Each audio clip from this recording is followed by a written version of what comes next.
সোহাগে আদরে বাঁধা পড়ে আমি ভালোবেসে যাই,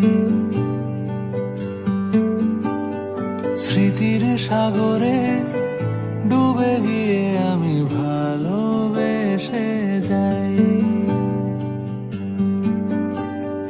ভ্রমণের শেষে ফিরে এসো তুমি আগের মতো,